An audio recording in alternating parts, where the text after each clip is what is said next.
Okay, let's unpack this. When you're trying to understand something as layered and, well, complex as the current situation in Gaza, digging into different sources is really essential. You get different angles, different pieces of the puzzle. Absolutely. It's like trying to see a 3D object from just one side. Yeah. You need multiple perspectives to really grasp the shape and the details. And that's exactly what we're doing in this deep dive. You've shared a stack of sources. We've got a Wikipedia overview, some recent news reports, and an intelligence spotlight report all focused on the Al-Qassam brigades. Hamas's military wing. Right, the military wing of Hamas and how they figure into, well, recent events and the broader Palestinian political landscape. And our mission here is basically to cut through the noise, pull out the crucial bits of information from these different materials, and help you get a clear, well-informed picture of this complex topic and, hopefully quickly. So let's dive in. Okay, so first things first, who are the Al-Qassam brigades? Right. So based on the information you've provided, the Al-Qassam brigades are the military arm, the military wing of the Palestinian organization Hamas. Okay. Oh. And they're named after a figure from history, is Adin al-Qassam. And the sources tell us he was a pretty significant figure, a Muslim preacher and fighter active in Syria, Libya, and Palestine back in the early 20th century. Mm-hmm. He founded a militant group, Black Hand, in 1930 and apparently became a role model for Palestinian nationalists after his death in 1935. So the name itself carries historical weight. It certainly seems to. And looking at the present day, these brigades are described in the sources as the largest and best-equipped militia operating in the Gaza Strip in recent years. Largest and best equipped. And it's also explicitly stated, this is important, that several countries and international bodies have designated them as a terrorist group. Yeah, the sources list quite a few. Argentina, Australia, Canada, the European Union, Israel, Japan, the U.S., UK. Others are listed too. And their connection to the political side of Hamas is very close. The sources indicate it's not like they're totally separate. Exactly. Not operating in isolation. Yep. Now, looking at their history, the sources say the group was formed mid-1991. Mid-1991. And intriguingly, at that point in time, a primary concern for them was reportedly blocking the Oslo Accords negotiations. Right, the Oslo Accords. Those were the big peace process talks in the early to mid-90s trying to set up Palestinian self-governance. Well, exactly. So the brigades were apparently founded with a specific political objective tied to that. The sources also note they claimed responsibility for, well, numerous attacks against Israelis between 94 and 2000, and then became a central target themselves during the Second Intifada. The Second Intifada, yeah, that major Palestinian uprising starting around 2000. The sources really highlight how central the Al-Qassam brigades became then. And structurally, how are they set up according to these documents? Well, the information provided describes a system of independent cells, even within the larger military structure. Independent cells. And this is where the sources point out a key operational advantage. That's what's suggested, yeah. Links? Because even high-ranking members might not know what other cells are up to. Okay. This structure apparently makes it incredibly difficult to completely dismantle the group. If one cell is hit, others can reportedly keep going. So it helps the group regenerate after losses. It makes sense. That resilience seems built into their reported structure. Now, on the recruitment side, the sources offer some pretty stark details. Yeah. They note that fighters are largely recruited from unemployed minors under 18. Under 18, wow. Yeah. One report mentions a staggering figure, 50,000 Gazan youths reportedly registering for security training.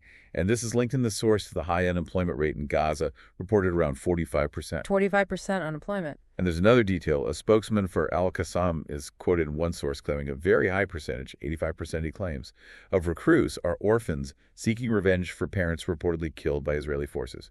That detail about orphans is, it's incredibly specific and quite tragic. As presented in the source material, it really speaks to the human element and the cycle of violence described. It certainly does. Now, turning to leadership, the sources clearly show that leaders of the brigades have been consistently targeted over the years. This is presented as a key part of counterterrorism strategy in some reports. And the list of notable leaders mentioned as killed is quite long across the different sources we looked at. Nizarayan, for instance, killed back in 2009 during Operation Cast Lead. Right. The sources mention he advocated renewing suicide attacks, and his house was bombed, killing his family too, reportedly. Then there's Ahmed Jabari, described as head of the brigades. His killing in November 2012 reportedly marked the start of Israel's Operation Pillar of Defense.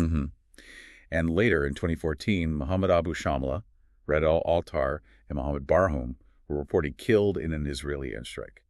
And even more recently, Hamas themselves apparently confirmed in November 2023 the deaths of several commanders in Israeli airstrikes. Names like Ahmed Gondor, Ayman Sayyam, First son Khalifa, Wael Rajab. Yes.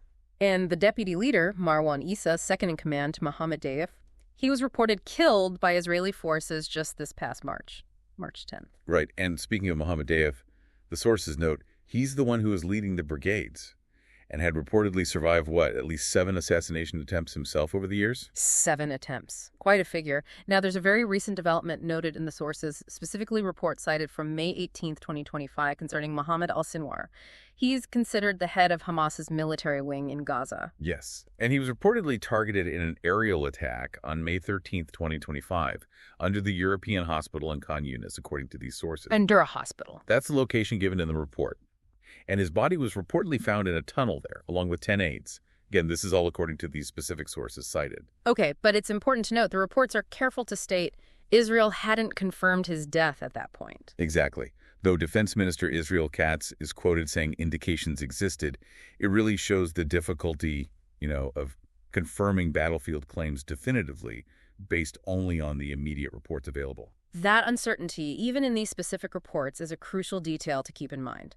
Okay, so beyond internal structure and leadership, the sources also outline who the Al-Qassam brigades view as allies. Right. State allies listed include current ones like Iran, Qatar, and the AKP government in Turkey. Iran, Qatar, Turkey. Interestingly, the sources also mention North Korea and Russia as alleged but denied allies. So there's some contention there. And they had former state allies too, right? Ba'ath Syria until 2011, Egypt for a couple of years, Sudan until 2019. So that tells us their regional support base has shifted over time. Definitely. And then there are non-state allies mentioned. Groups like the Al-Quds brigades, Hezbollah noted as an ally since 2022 specifically. Hezbollah since 2022. Okay. Yeah. The Houthis since 2021. And the Wagner group, which is listed as alleged. It paints a picture of a network involving both states and other militant groups in the region. All right, let's shift a bit to their actual operations and a fascinating detail about how they use media. The sources mention their involvement in notable incidents like the capture of Israeli soldier Gilad Shalit back in 2006 and engaging in heavy fighting more recently. And what's striking in the sources is the discussion around tactics and international law. One report explicitly brings up the international community's stance. Which is? That using civilians as human shields and indiscriminate attacks on civilian populations are violations of international law. That same report also states that Hamas and Palestinian Islamic Jihad, or PIJ, use civilian buildings, including hospitals and schools, for military purposes. Like command centers, weapons storage, tunnels. Exactly. And it also notes that the IDF claims measures are taken to reduce harm to civilians. So you get both perspectives presented in that source. 2 very different narratives on the use of civilian infrastructure there. Okay, and the media side. Yeah, the sources highlight their use of military media to publicize operations. They apparently even use a specific visual cue in their videos, a flashing inverted red triangle. A red triangle. To do what? To highlight targets like combat vehicles, ground forces, that kind of thing. These videos reportedly show ambushes, rocket fire, sniper attacks. Okay. And while the sources mention questions exist about how effective some attacks are against, say, modern tank defenses. Right, like active protection systems. Exactly. But they also note videos circulating that do show successful hits and destroyed vehicles. So it shows a very deliberate effort to control the narrative and portray operational success from their side. Got it. Now let's pivot to the current humanitarian situation, because the sources you shared go into quite a bit of detail here, particularly regarding aid distribution. Yes, there's been a significant issue reported around a new aid distribution system. It's described in the sources as U.S. Israeli-backed, run by something called the Gaza Humanitarian Foundation. Okay, a new foundation.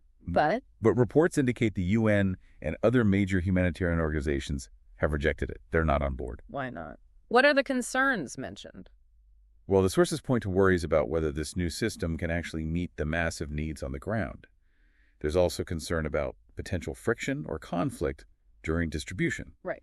And critically, a concern is mentioned that Israel might potentially use control over food aid to exert control over the population. That's a specific worry cited. I see. And the UN's official stance? The UN spokesman's reported statement in the sources is very clear. The UN isn't involved because this system doesn't align with their principles of neutrality, independence, and impartiality for aid delivery. Key principles for humanitarian aid. Exactly. And the spokesman also noted the ongoing difficulty in coordinating UN aid delivery effectively with Israeli authorities anyway. So, beyond the mechanics of aid distribution, what about the conditions for people on the ground, particularly the displaced? Reports cited from Palestinian sources paint a really grim picture for Gazans living in tents. We're talking difficult temperatures, extreme heat or cold. Shelters that aren't adequate, infestations of insects, rodents, a severe lack of water, destroyed sewage systems, and just intense overcrowding. It sounds dire based on these accounts. In the healthcare system, that's another major point in the sources. Yes, particularly the narrative coming from the Gazan Ministry of Health, which is noted is controlled by Hamas. Okay, so what's their reported assessment? They claim extensive damage to hospitals. Some facilities, like the European Hospital and Indonesian Hospital, reportedly ceased operations entirely. They claim all public hospitals in northern Gaza are shut down. All public hospitals in the north. That's the claim reported. And lack of basic supplies and fuel is reportedly impacting others, like Al-Awda Hospital. The ministry's narrative, as presented in the sources, claims a total collapse of the healthcare system. Total collapse. Linked to what specifically? They link it to a critical blood shortage, which they connect to severe malnutrition in the population, and also halted supply deliveries, making blood donation itself difficult. These are extremely serious claims about the reality on the ground from that ministry's perspective, as reported in your sources. It really highlights the scale of the reported crisis from the angle of those healthcare providers operating inside Gaza. Okay, let's shift gears slightly to the political and diplomatic efforts. The sources describe ongoing negotiations, but they point to a major sticking point. Yeah, they explicitly mention a fundamental gap, a big difference in approach. Okay, what's the gap? Well, one side, Hamas, is reportedly pushing for a comprehensive agreement, one that would actually end the war as part of the deal. End the war completely. That's their reported aim for a comprehensive deal. The other side, Israel, is reported as preferring a partial agreement, something that might secure some hostage releases perhaps, but could potentially allow fighting to resume later. A partial deal versus a comprehensive end to the war. That's a pretty fundamental difference. It seems to be. And senior Hamas figures, according to various reports cited, have been quite clear about their demands. Which are? A comprehensive ceasefire ending the war, the release of all hostages dead and alive in exchange for Palestinian prisoners, substantial humanitarian aid flowing in, reconstruction efforts for Gaza, and guarantees against forced displacement of Palestinians. Okay, those are the demands. Any red lines mentioned? Yes, they reportedly have stated red lines, things like disarming the resistance, meaning groups like Al-Qassam, or exiling their leadership. Those are described as non-starters for them. And the issue of weapons? They reportedly state that the issue of weapons would only be discussed after a Palestinian state is established, not before. They've also reportedly agreed, in principle at least, to an Egyptian proposal for some kind of committee to manage Gaza post-conflict. Interesting. There was also a specific detail in the sources about a released hostage. Ah, yes. A Hamas figure reportedly viewed the release of an Israeli-American hostage, Aiden Alexander, as a tactical gesture. And they framed this gesture as causing friction between the U.S. and Netanyahu, which they apparently saw as a political achievement. It gives a glimpse into the political framing happening. Right, the maneuvering behind the scenes. Now, what about the Palestinian Authority, the PA?